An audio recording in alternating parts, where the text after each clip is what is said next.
Selamat pagi sahabat Kristus yang setia. Mari kita awali perjalanan hidup kita hari ini dengan doa pagi bersama Penatua Fugbinus Juniartono. Shalom, selamat pagi Bapak Ibu Saudara, para sahabat setia Kristus dimanapun berada. Kita bersua kembali dalam acara persekutuan doa pagi hari ini. Marilah kita naikkan puji syukur kehadirat Tuhan, di mana atas perkenannya saja kita boleh kembali berada bersama-sama untuk mengikuti persekutuan doa pagi hari ini. Mengawali ibadah kita, marilah kita bersaat teduh sejenak. Mari kita berdoa. Tuhan yang Maha Baik, terima kasih atas penyertaan dan kasih pemeliharaan-Mu yang telah Dikau nyatakan kepada setiap kami. Dikau sudah memberkati istirahat kami semalam, dan pada pagi hari ini kami boleh memperoleh kesempatan untuk kembali berelasi bersama Dikau lewat persekutuan doa pagi saat ini. Apabila sebentar kami akan membaca dan merenungkan firman-Mu, tolonglah setiap kami, baik kami yang akan menyampaikan maupun sahabat-sahabat setia kami yang mendengarkannya, agar firman-Mu dapat tersampaikan dengan jelas dan benar dan menjadi berkat bagi kami semua. Dikuduskanlah nama-Mu sampai selama-lamanya. Amin.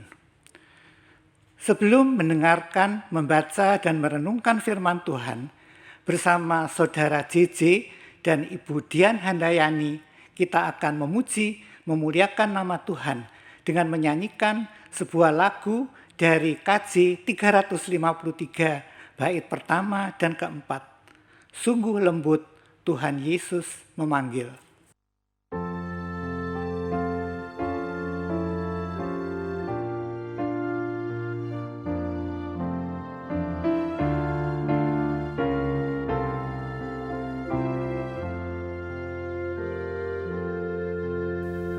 Sungguh lembut Tuhan Yesus memanggil aku dan kau. Lihatlah Dia prihatin menunggu aku dan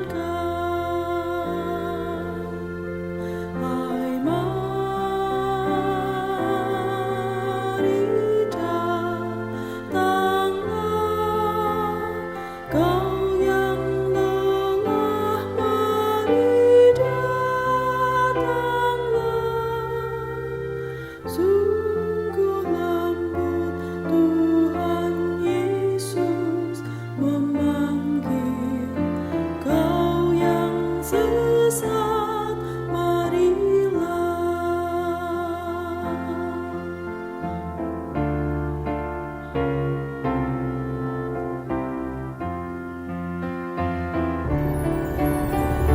Yesus berjanji memberikan kasih-Nya kepada aku dan kau. Ia mengampuni orang berdosa seperti aku dan kau. Hai, mari datanglah, kau yang lelah, mari datanglah.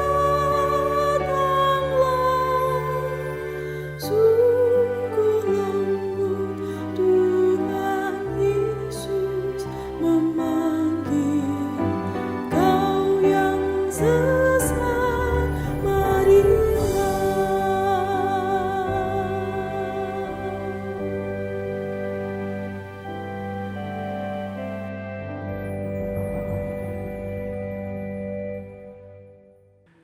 Renungan pada pagi hari ini saya beri tema kejatuhan manusia dan kasih setia Allah. Bacaan diambil dari kitab Kejadian pasal 3 ayat 8 dan 9 yang mengatakan demikian. Ketika mereka mendengar bunyi langkah Tuhan Allah yang berjalan-jalan dalam taman itu pada waktu hari sejuk, bersembunyilah manusia dan istrinya itu terhadap Tuhan Allah di antara pohon-pohonan dalam taman. Tetapi Tuhan Allah memanggil manusia itu dan berfirman kepadanya, "Di manakah engkau?" Sampai sedemikian jauh pembacaan firman Tuhan, yang berbahagia adalah setiap orang yang mau mendengarkan firman Tuhan, mempergumulkannya dan melakukannya dalam kehidupannya setiap hari. Haleluya. Sahabat setia Kristus, renungan pagi hari ini saya awali dengan sebuah kisah. Ada seorang ibu setengah baya yang sudah menjanda dan tinggal seorang diri. Dia mempunyai 2 orang putri yang sudah berumah tangga dan tidak tinggal bersamanya. Kedua putri ibu ini sangat menyayangi dan sangat peduli terhadap ibu mereka. Dalam masa pandemi ini, mereka menghimbau kepada sang ibu supaya tidak kemana-mana, diam di rumah saja, dan mereka akan mengatur dan menjamin segala keperluan ibu mereka, termasuk mengirim makanan setiap hari. Sang ibu setuju dan semuanya berjalan dengan lancar sampai pada suatu hari sang ibu membutuhkan suatu barang yang harus dibelinya di sebuah toko yang tidak jauh dari rumahnya. Ibu ini terpaksa keluar sebentar dan HP-nya juga tidak dibawa. Justru pada saat dia tidak di rumah, ternyata si putri bungsunya menelpon dia dan dia tidak bisa dihubungi. Sekitar setengah jam kemudian, si anak bungsu kembali menelpon ibunya, sementara sang ibu sudah pulang ke rumah. Si anak bertanya, "Di mana mama sekitar pukul 10 tadi? Aku telepon ke rumah, dengan telepon rumah tidak diangkat. Telepon HP tidak dijawab." Karena takut dimarahi anaknya, ibu tadi menjawab, "Oh, tadi mama lagi repot di belakang, beres-beres rumah. Tidak dengar kamu telepon dan HP mama juga berada di kamar." "Oh gitu, mama baik-baik saja kan?" "Mama baik-baik saja." "Oh ya sudah, kita lihat. Tampaknya masalah ibu dan anak sudah beres. Tidak ada persoalan lagi." Pertanyaannya sekarang, bagaimana selanjutnya relasi ibu itu dengan Tuhan? Apakah ada masalah? Ketika malam itu sang ibu menghadap Tuhan dalam doa, terngiang-ngiang di telinga sang ibu, Tuhan bertanya, "Di manakah engkau pukul 10 pagi tadi?" Pertanyaan Tuhan ini mengganggu doa ibu tadi. Ia merasa telah ditegur oleh Tuhan. Ibu itu tersadar bahwa dia telah menyembunyikan sebuah kesalahan, telah berlaku tidak jujur kepada anaknya dan tentunya juga kepada Tuhan. Akhirnya ibu itu mengakui kesalahannya pada Tuhan, memohon pengampunan dan juga membereskan kesalahannya dengan anaknya, dan anaknya juga mau memaafkan ibunya. Sahabat Kristus yang setia, bukankah pertanyaan "di manakah engkau" juga dilontarkan Tuhan kepada Adam setelah bersama istrinya mereka telah melanggar perintah Tuhan, memakan buah dari pohon pengetahuan tentang yang baik dan yang jahat di Taman Eden. Rasa bersalah dan kesadaran akan dosa yang mereka perbuat membuat mereka bersembunyi dan menghindar dari Allah. Pertanyaan Tuhan, "Di manakah engkau?" sebenarnya bukan berarti Tuhan tidak tahu di mana mereka berada. Tuhan adalah Allah yang Maha Tahu. Pertanyaan Allah tersebut merupakan cara Allah untuk memanggil manusia berdosa, cara yang mengena untuk menyadarkan keberdosaan mereka. Adam dan Hawa yang seharusnya taat pada perintah Allah ternyata tidak berdaya menghadapi tipu muslihat iblis dan tunduk pada bujuk rayu iblis. Apa yang terjadi selanjutnya? Apakah dengan peristiwa ini Allah tidak mau tahu lagi terhadap Adam dan Hawa? Tidak mau peduli lagi? Memang Adam dan Hawa harus menerima konsekuensi akibat pelanggaran mereka. Mereka diusir dari Taman Eden, tetapi apakah lalu Allah membiarkan mereka begitu saja? Kita dapat melihat di ayatnya yang ke-23. Kejadian 3 ayat 23 mengatakan demikian. Lalu Tuhan Allah mengusir dia dari Taman Eden supaya ia mengusahakan tanah dari mana ia diambil. Kita lihat Allah tetap memelihara mereka. Bahkan sebelum keluar dari Taman Eden, Allah juga membuatkan pakaian dari kulit binatang untuk dikenakan mereka. Kasih setia Allah tetap dinyatakan kepada mereka. Pertanyaan dengan kata tanya di mana ternyata juga dilontarkan kepada Kain setelah ia membunuh adiknya Habil. Di mana Habil adikmu?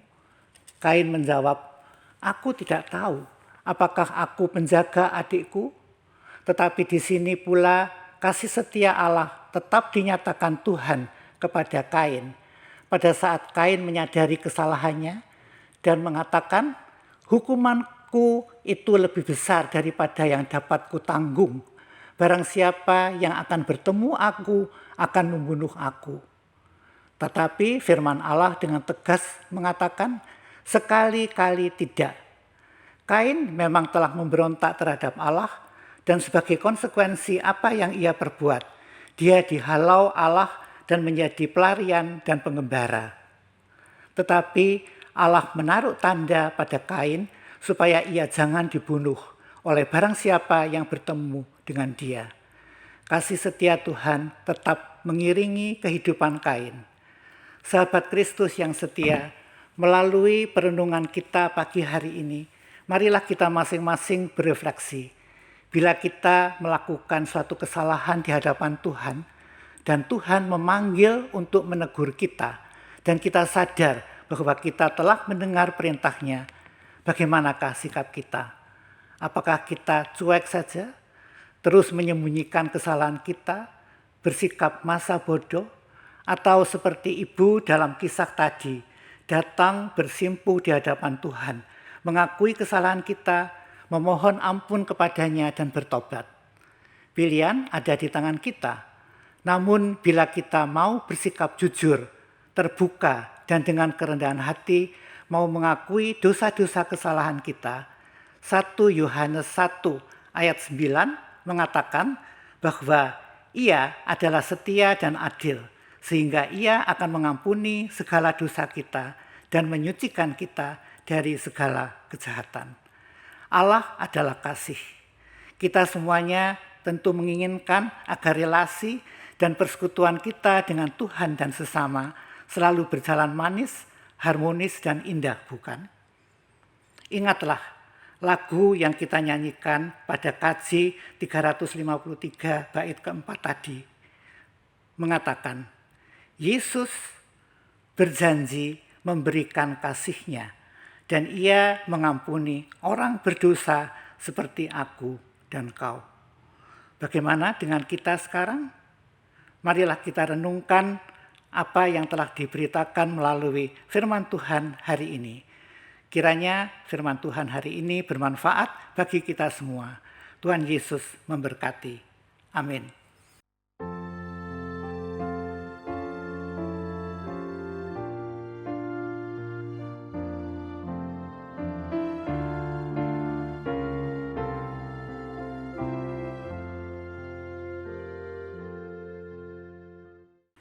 Sahabat setia Kristus, marilah kita naikkan doa-doa syafaat. Terima kasih ya Tuhan atas penyertaan Tuhan dalam ibadah doa pagi hari ini. Kiranya melalui ibadah hari ini kami boleh semakin dikuatkan dalam relasi kami dengan Tuhan dan pengenalan kami akan Dikau. Mengingat pandemi COVID-19 yang masih bergolak sampai saat ini, biarlah Tuhan tetap setia menolong mereka semua yang terdampak, baik mereka yang dalam keadaan sakit maupun mereka yang terpuruk secara sosial ekonomi. Biarlah kasih setia Tuhan tetap menyertai, melindungi dan menopang mereka. Kiranya pihak pemerintah dalam tuntunan Tuhan dapat menyikapi situasi yang terjadi ini dengan bijaksana untuk kesejahteraan seluruh masyarakat. Kami juga hendak mendoakan kehidupan bergereja dan berjemaat di GKI Tomapel agar supaya iman dan kehidupan rohani jemaat semakin bertumbuh. Mereka rajin beribadah, berdoa, rajin melayani, dan rajin bersaksi bagi kemuliaan dan keagungan nama Tuhan. Mereka juga dikoberkati dalam kehidupan pribadi maupun keluarga, usaha pekerjaan mereka, dikau cukupkan rezeki buat setiap mereka. Akhirnya kami mau serahkan aktivitas kami hari ini agar berjalan dengan baik dan lancar dalam perlindungan Tuhan. Seru doa kami ini kami naikkan di dalam nama Yesus Kristus, menebus kami yang setia, sahabat hidup kami yang mengasihi kami. Terima kasih ya Tuhan untuk semuanya. Dalam nama Tuhan kami berdoa. Amin.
Sahabat Kristus yang setia, doa pagi telah selesai. Selamat pagi, selamat beraktivitas.